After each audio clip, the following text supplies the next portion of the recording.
नमामि रामं रघुवंशनाथम।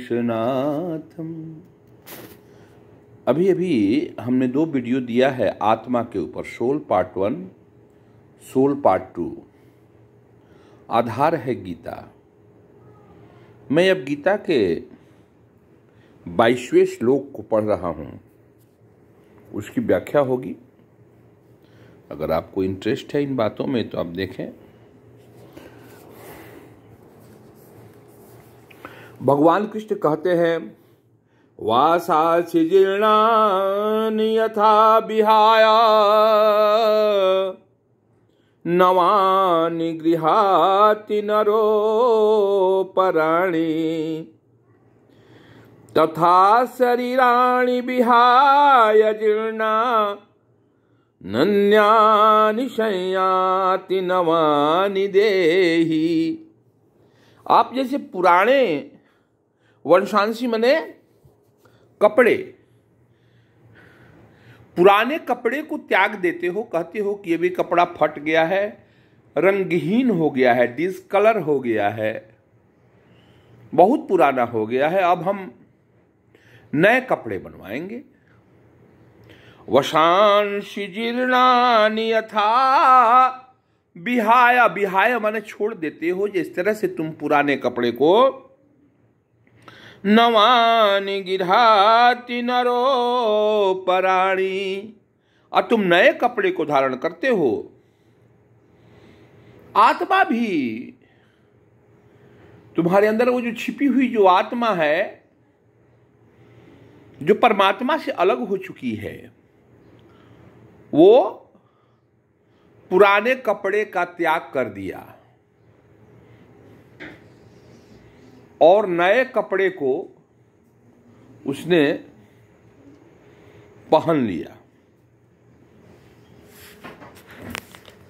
कह सकते हैं आप, as a person puts a new garments giving up, त्याग देना old ones, though soul similarly accepts new material bodies giving up the old and useless ones. पुराने शरीर का त्याग करती है आत्मा कपड़ों की तरह। Change of the body by the atomic individual souls is an accepted fact.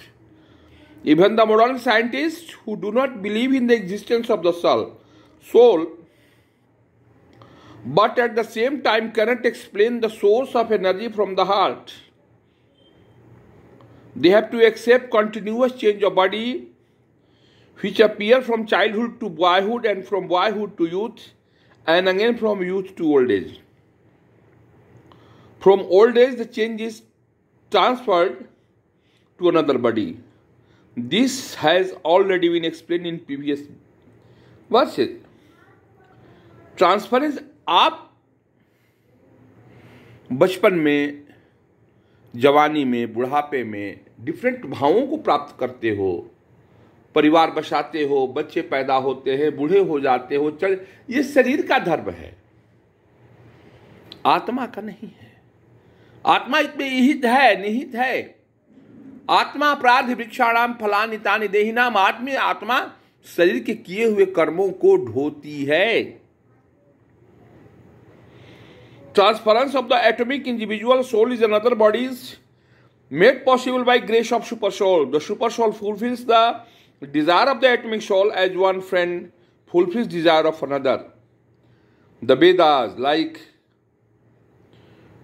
Mundaka Upanishad as well as Shvetavatra Upanishad compare the soul and super soul to two friendly birds sitting on the same tree. One of the birds, the individual atomic soul, is eating the fruit of the tree, and the other bird, Krishna, is simply watching his friend. Of these two birds, although they are the same in quality, one is captivated by the fruits of the material tree, while the other is simply witnessing activities of his friend. Krishna is the witnessing bird, and Arjuna is the eating bird.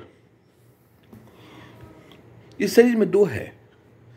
एक आत्मा है जो शरीर के रूप, रस, गंध, व्यवहार से उपजे हुए फल का तो भक्षण करती है, लेकिन जो सुपर सोल है, जो परमात्मा है, जो भगवान कृष्ण है, आपके अंदर बैठे हुए हैं, लेकिन वो इस शरीर के फल को ग्रहण नहीं करते। मौलिक अंतर को समझें आप। आत्मा इसके गुणों में रमन करती है, लेकिन इसके गुणों को खाती है, इससे जो फल उत्पन्न होता है उसको खाती है, लेकिन परमात्मा सिर्फ गवाही बना रहता है। और जैसा रूप गंध श्रृंगार इस फल का होता है, तदनुरूप आत्मा पुनः दूसरे जन्म में शरीर धारण करती है।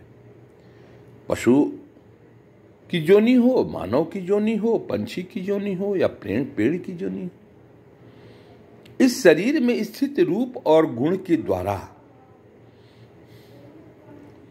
दो संत थे। दोनों नदी किनारे बैठे हुए थे। सुबह का समय था, मल्लाहों ने बहुत बड़ी मछली मारी। एक ने कहा कि साहब, ये मछली मारना सुबह सुबह अपराध है। दूसरे ने कहा कि तो इसका व्यापार है। दो मत को विभाजित हो गए, दोनों को मृत्यु प्राप्त हुई। जिसने कहा कि साहब ये सुबह सुबह हत्या है, और उसका अगले जन्म में एक विद्वान कुल में जन्म हुआ, ईश्वर भक्त विद्वान कुल में जन्म हुआ। और जिसने कहा कि इसका व्यापार है, उसका भी उत्तम कुल में जन्म हुआ, लेकिन मछुआरे के कुल में जन्म हुआ, जहां मछलियों का अंबार लगा रहता था। आत्माएं तो दोनों सेम थी,